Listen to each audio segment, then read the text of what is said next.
নমস্কার বন্ধুরা, আজকে আবারও একটা রেসিপি নিয়ে তোমাদের সঙ্গে চলে আসলাম। তো আজকে বানাবো ভাজা মশলা দিয়ে মিষ্টি কুমড়োর তরকারি। প্রথমে কড়াইয়ে দিয়ে দিচ্ছি তেল। তেলের উপরে দিয়ে দিচ্ছি একটা তেজপাতা, শুকনো লঙ্কা, দিয়ে দিচ্ছি 5 ফোড়ন।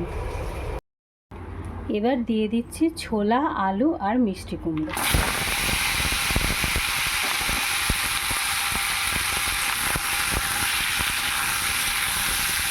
ভালো করে কষে নেব। দিয়ে দিচ্ছি হলুদ, দিয়ে দিলাম পরিমাণ মতো নুন,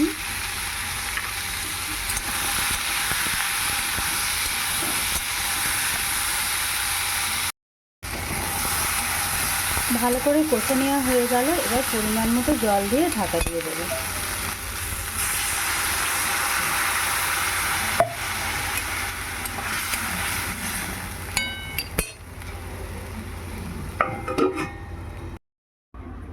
এখানে ভাজা মশলা নিয়েছি, শুকনো লঙ্কা, জিরে, ধনে, এগুলো ভেজে গুঁড়িয়ে নিয়েছি।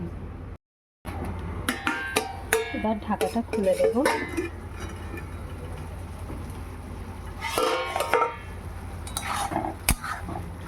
তরকারিটা একদম মাখা মাখা হয়ে গেছে। এবার দিয়ে দিচ্ছি ভাজা মশলা। ভাজা মশলা ভালো করে মিশিয়ে নেব।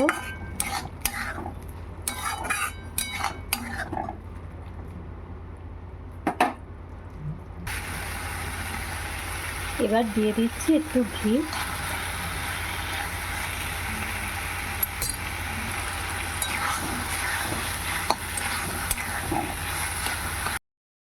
এবার দিয়ে দিচ্ছি গরম মশলা, দিয়ে দিচ্ছি অল্প করে একটু চিনি।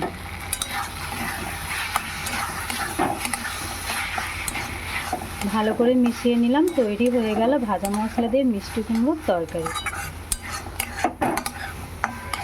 এইভাবে মিষ্টি কুমড়োর তরকারি করলে খেতে খুবই ভালো লাগে।